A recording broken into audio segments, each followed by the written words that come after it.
One of the most overlooked skills sales professionals don't focus on is listening. Every sales professional wants to tell you how great their product or service is. We're really good about features and benefits and advantages of using our product. Business owners, you fall in that same category. I've yet to meet a business owner that is really good about talking about their product or selling their product.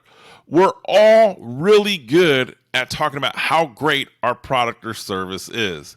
Where we can use help, and this is a problem, is there's not enough sales professionals who are actively listening to their prospects.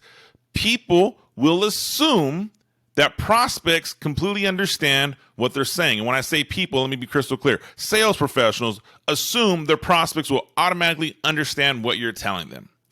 But if you take the time to just listen to your prospects and have a decent conversation where you're not just pushing product down their throat, you'll actually learn a lot more.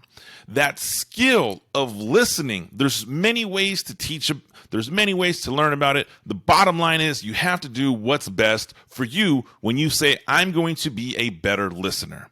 The ability to listen to somebody with intent is a skill that will give you the opportunity to leverage what you just listened to later on in the conversation. The best sales professionals are the best listeners. They're not the best talkers. The gift of gab theory is bullcrap. They are 100% great listeners, and you can be too.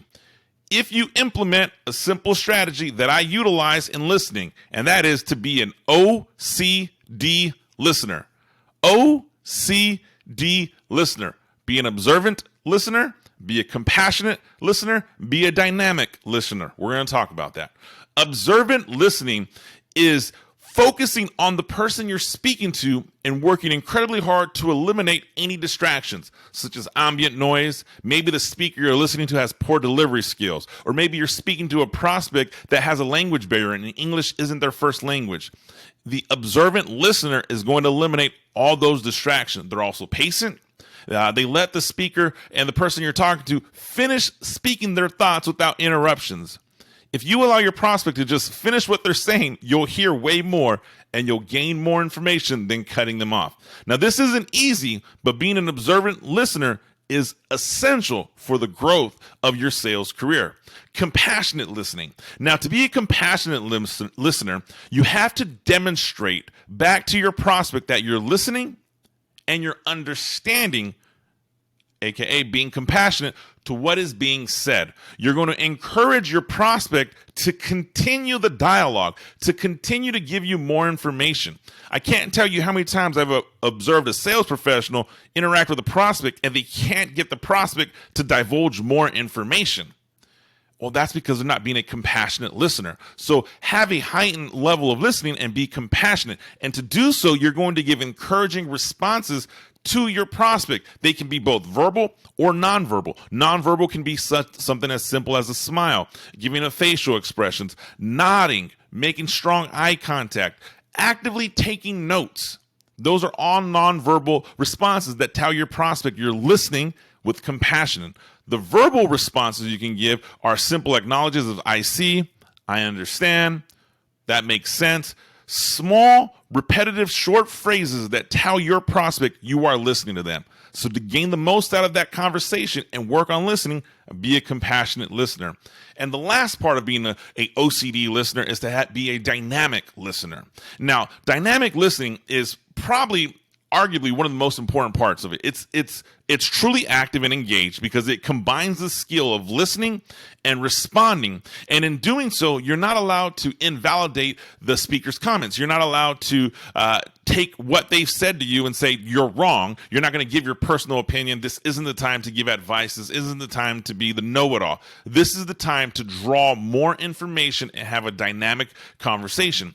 Dynamic listeners will typically pay attention to the flow of the conversation. They will understand what is being said. They will understand how it's being said. Most importantly, a dynamic listener will hear what hasn't been said yet, because your prospect will divulge information to you if you know what you're looking for. And if you haven't heard the information you wanted to hear, it's probably because you're not listening well enough. Either A, they said it, you didn't hear it, or B, they haven't said it, and you have to ask the right question to draw it out. Dynamic listening often will paraphrase things. I can't tell you how many times I've sat with the prospect and they've shared with me their whole story, and I simply say, just to make sure we're clear, what you just said to me is X, Y, and Z. When you are that engaged with that dynamic listening, it will take your skills as a sales professional to the completely new level. So yes, we have to be better listeners in sales. It is a given. You and I both know about it. Every sales blog and sales coach tells you to ask great questions, listen better, listen with intent. There's so many ways to go about it. Here's my simple thoughts on it. Be an OCD listener. Be 100% an OCD listener. Be an observant listener, a compassionate listener, and a dynamic listener. And if you can do that, you will watch your sales grow to that next level. If you need help or you have any thoughts on that, reach out to me, shoot me a message in the DM, get connected with somebody on my team. Be sure to subscribe to the Catapult to Commission Sales blog. We release this blog every week. I look forward to seeing you next week.